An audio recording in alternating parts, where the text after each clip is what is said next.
আসসালামু আলাইকুম রহমতুল্লাহি ওবরাকাতুহ।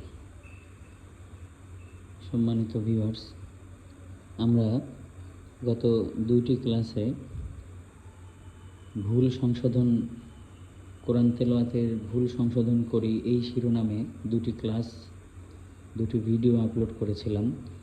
যে যারা আরবি পড়তে পারে কিন্তু তারা কায়দা জানে না, যে কোথায় কিভাবে টানতে হবে, কি করতে হবে না হবে, কতটুকু টানবো, কাকে টানবো, কখন টানবো, এটা অনেকে জানে না। তো তাদের জন্যই মূলত এই ক্লাস। তো আমরা দেখিয়েছিলাম, আমরা আউযু বিল্লাহি মিনাশ শাইতানির রাজিম এটা নিয়ে আলোচনা করতেছিলাম। তো আমরা বলেছি যে আমরা যদি একটু সচেতন হই, তাহলে এটা যদি একবার বুঝতে পারি, তাহলে যারা আরবি পড়তে পারে তাদের জন্য এটা নিয়ে কাজ করা খুবই সহজ, এবং তারা খুব দ্রুত কোরআন তেলাওয়াত করতে গিয়ে সহিভাবে তেলাওয়াত করতে পারবে। আমরা বলেছিলাম এই যে প্রথমে আলিফের উপরে জবর, আপনারা দেখতে পাচ্ছেন এই যে আলিফের উপরে জবর, এখানে টান হয় না কেন? এই যে জবর, এর বাম পাশে খালি আলিফ নাই, জবরের বাম পাশে খালি আলিফ নাই দেখে টান হয়নি। এই জন্য কি এই যে পেশ, তার বাম পাশে যজমালা ওয়াও থাকতে হয়, এখানে আছে, এই জন্য এটা টান হবে। এজন্য আইন ওয়াও পেশ তাহলে কি হলো? এই যে জাল, এর উপরেও পেশ আছে কিন্তু তারপরে যজমালা ওয়াও নেই, এই জন্য এই জালের উপরে পেশ থাকার পরেও এই পেশটা টান হবে না। তখন কি বলতে হবে? জু বলা যাবে না, কারণ সে বাম পাশে যজমালা ওয়াও নেই। তাহলে কি হলো? আউযু আউযু। এরপরে বায়ে নিচে জের আছে, দেখেন এই যে জের, এই জেরের বাম পাশে যজমালা ইয়া থাকতে হয় টান হওয়ার জন্য। জেরকে টানতে হলে বামে যজমালা ইয়া থাকতে হবে, কিন্তু সেটা নেই। এজন্য এটা পড়তে হবে কি? বিল বা লামজের বিল। এই যে খাড়া জবর যেখানেই থাকবে সেখানে এক আলিফ টান হবে। তাহলে এখানে খাড়া জবর আছে, আমরা টানবো লা, বিল্লা, আউযু বিল্লা। এই যে হার নিচে কি আছে? জের আছে, কিন্তু এই জেরের বাম পাশে যজমালা ইয়া নেই। এই ইয়া না থাকার কারণে এই জের টান হবে না। তখন পড়তে হবে কি? হি, বিল্লাহি, বিল্লাহি। এভাবে পড়লে ভুল হবে। তাহলে কি করতে হবে? বিল্লাহি, আউযু বিল্লাহি। এরপরে আজকে আমরা এতটুকু আলোচনা করব, সেটা হচ্ছে এই যে মিমের নিচে জের আছে, মিম জের মি, কিন্তু মি বলা যাবে না, কারণ এই জেরের বাম পাশে যজমালা ইয়া নেই। এই জন্য করতে হবে কি? Me, me. এবার এই যে নুনে জবর, যেহেতু শিনের উপরে তাসদিদ আছে, এই জন্য সরাসরি শিনকে যে ধরবে, কিন্তু টান হবে না, কারণ এখানে এই নুনের পরে খালি আলিফ আছে, ঠিক আছে, কিন্তু খালি আলিফ থাকার পরেও টান হচ্ছে না, কারণ এই জবরের পরে তাসদিদালা যে হরফ আছে, এই যা সরাসরি তাকে ধরবে। এই জন্য এখানে সরাসরি পড়তে হবে কি? মিনাস, মিনাস।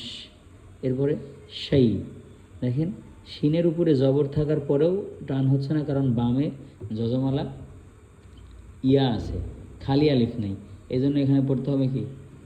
সেই, মিনাস সেই। এবার তর উপর খাড়া জবর আছে, এটা এক আলিফ টানতে হবে, ত, ত, মিনাস সেই, ত, মিনাস সেই, ত। এরপরে নুনের নিচে জের আছে, কিন্তু বামে একে তো যজমালা ইয়া নেই, দ্বিতীয়ত যে হরফটা আছে তার উপরে তাসদিদ আছে, আর তাসদিদ থাকার কারণে সরাসরি সে যে ওই তাসদিদ আলা হরফকে ধরবে। এই জন্য এখানে কী পড়তে হবে? নির, নির, সেই, ত, নির, এই নুন রজের নির। এবার রয়ের উপরে যে জবর আছে, র বলা যাবে না। কেন বলা যাবে না? কারণ এই জবরের বাম পাশে কি নাই? খালি আলিফ নেই। এই জবরের বাম পাশে খালি আলিফ না থাকার কারণে এই রটা টান হচ্ছে না, এই জন্য র বলা যাবে না, বলতে র, র। এবার দেখেন জি, এই যে জিমের নিচে যে জের আছে, এই জেরের বাম পাশে এখন যজমালা ইয়া আছে, এই জন্য এটা টান হবে। জেরের বাম পাশে যজমালা ইয়া থাকার কারণে এটা টান হবে, এই জন্য আমরা জি বলতে পারবো, জি বলতে পারবো না। এই যে নি, এই যে নির, তারপরে এই যে মি, এই মি, এই যে নির, এগুলো কেন টান হয়নি? প্রথমত এই জেরের বাম পাশে যজমালা ইয়া নাই, এই জেরের বাম পাশেও যজমালা ইয়া নাই, কিন্তু এই যে জিম, এর বাম পাশে যজমালা ইয়া আছে, এটা থাকার কারণে একে টানতে হবে, জিম, রজিম। তাহলে আমরা বুঝতে পারলাম, আমরা জবরের পরে খালি আলিফ না থাকলে টানা যাবে না, পেশের বাম পাশে যজমালা ওয়াও থাকলে টানা যাবে, না থাকলে টানা যাবে না। জেরের বাম পাশে যজমালা ইয়া থাকলে টানা যাবে, যেমন এখানে জেরের বাম পাশে যজমালা ইয়া আছে কিন্তু এটার পরে নাই, এই জন্য এটা টান হয়নি কিন্তু এটা টান হয়েছে। তো আপনারা যদি এটা বুঝে বুঝে পড়তে পারেন তাহলে আশা করি আপনাদের কোনো সমস্যা হবে না ইনশাআল্লাহ। আমরা পুরোটা পড়ি, দেখেন। আউযু বিল্লাহি মিনাশ শাইতানির রাজিম। দেখছেন আমি কোথায় টানছি আর কোথায় টানি নাই, আবার খেয়াল করেন। আউযু বিল্লাহি মিনাশ শাইতানির রাজিম। এখন আমি একসঙ্গে পড়ব, আউযু বিল্লাহি মিনাশ শাইতানির রাজিম, আউযু বিল্লাহি মিনাশ শাইতানির রাজিম। আপনারা এইভাবে প্র্যাকটিস করেন, ইনশাআল্লাহ আপনাদের উপকার হবেই হবে।